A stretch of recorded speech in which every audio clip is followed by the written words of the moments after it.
अभय जी, आपने जो सवाल उठाया अत्यंत महत्वपूर्ण सवाल है। बट विभिन्न कारण के लिए अदालत का राय है, मेरा मुंह बंद के अदालत रखा। फिर भी मैं तीन चार बात कहना चाहता हूं। आपने बिल्कुल ठीक कहा कि शेयर बाजार का जो सूचकांक गिरा, इसका एक ही कारण है कि अदानी घराना का जो शेयर्स है, इसका कीमत अचानक गिर गया। ये हिंडनबर्ग रिपोर्ट के बाद। आप अगर ये मैं सरल भाषा में कोशिश करूंगा समझाने के लिए। 10 दिन पहले गौतम अडानी जी ने विश्व का कभी कभी दो कभी कभी 3 नंबर स्तर में सबसे अमीर व्यक्ति का जो लिस्ट था, उसमें नंबर 2 या नंबर 3 थे। आज वो 20 नंबर में भी नहीं है, वो लिस्ट में है ही नहीं। भारतवर्ष के सबसे अमीर व्यक्ति थे और एशिया का भी सबसे अमीर व्यक्ति थे। ये लिस्ट जो बनते हैं, ये शेयर बाजार की कीमत के ऊपर निर्भर करते हैं।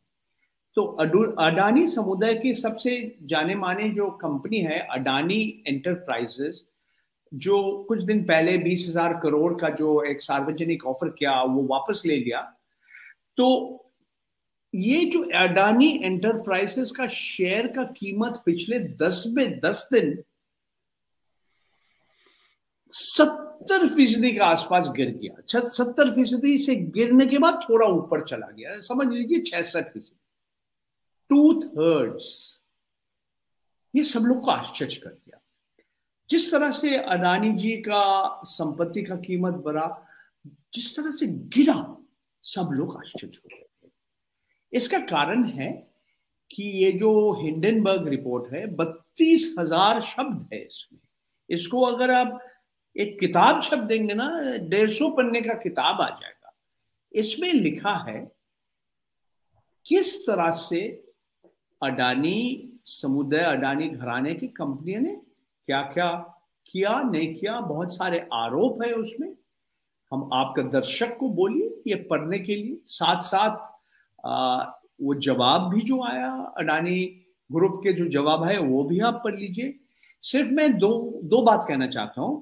मैं अकेला भारतवर्ष का नागरिक हूं जिसके खिलाफ श्री गौतम अडानी जी का कंपनी का जो वकील 6 मानहानि का केस मेरा खिलाफ चलाया।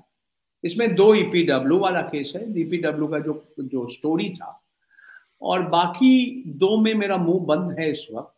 तो मैं सिर्फ आपको जो सच्चाई है, जो फैक्ट है, जो जो वास्तव है, जो ये सूचना दे सकता हूं। मैं राय आपको नहीं दे सकता हूं। मेरा मुंह बंद है, तो मेरा इसमें मत नहीं है। तो आप हमें सवाल मत कीजिए कि क्यों।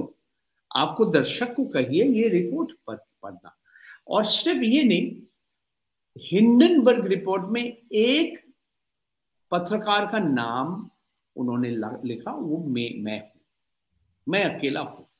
कंपनियों का नाम जैसे सीएनबीसी, जैसे इकोनॉमिक टाइम्स, जैसे कंपनी का नाम आया, सिर्फ मेरा नाम आया। वो बहुत सारे सवाल उठाया, 88 सवाल उठाया।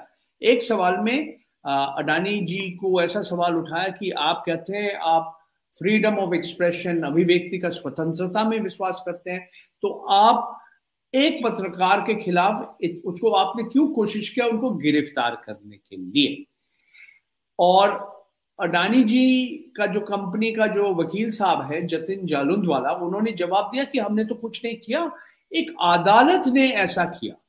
तो वास्तव क्या है कि मुंद्रा कोर्ट में वहां का जो मैजिस्ट्रेट साहब है, फर्स्ट क्लास जुडिशियल मैजिस्ट्रेट, उनका नाम है प्रदीप सोनी जी, उन्होंने जनवरी 2021 में मेरे खिलाफ एक नॉन बेलेबल वारंट, यानी कि बिना जमानत का एक वारंट इशू किया था।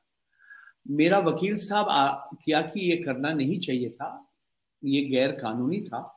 10 दिन के बाद गुजरात की जो हाई कोर्ट है, उच्च अदालत है, वो बोला ये हम स्टे कर देते हैं, और बोला कि आप क्यों क्या हमारे खिलाफ ये NBW non bailable warrant issue किया। आरोप था कि मैं अदालत में नहीं आया था। उस समय कोरोना काल चल रहे थे। मेरा वकील साहब कहा जी अदालत में आने के लिए तैयार है। जो वास्तव है कि ये जो नॉन अवेलेबल वारंट, ये press trust of India PTI के पास पहले पहुंचा, उसके बाद मेरा वकील साहब के पास पहुंचा। तो मैं फरवरी महीना में मुंद्रा गया, मैं हाजिर हुआ अदालत में, मैंने बोला आरोपी हाजिर है, मैं दस्तखत किया। उसके बाद एक बार और मैंने गया, तो सब मिलके 3 बार मैंने मुंद्रा कोर्ट में गया। और मेरा कहना है कि हमने मानहानि नहीं किया किसी का। जो भी मैंने लिखा ये फैक्ट है, ये सच है, ये वास्तव है। बस इतना ही मैं कहना चाहता हूं। और आपको जैसा कहा, ये 2 केस चल रहे हैं हमारे खिलाफ, मेरा मुंह बंद करके रखा है। 6 केस चल रहे हैं, 2 मुंद्रा में, 2 अहमदाबाद में, एक राजस्थान में बरा जिला में, और एक दिल्ली में। तो ये जो अहमदाबाद का 2 केस में मेरा मेरा न्यूज क्लिक का प्रवीर पुरकायस्थ और मेरा साथ काम किया, ये लेख तैयार किया, ये है आबिर दासगुप्ता। वो लेख आपका दर्शक पढ़ सकते हैं, न्यूज क्लिक में जाके देखिए। ये जस्टिस अरुण कुमार मिश्रा, जो आज नेशनल ह्यूमन राइट्स कमीशन मानवाधिकार संस्था का हेड है, उनका नाम है उसमें। और आरोप ये है कि हमने न्यायालय का जो मर्यादा है वो हमने भारतवर्ष के नागरिक के सामने कम कर दिया।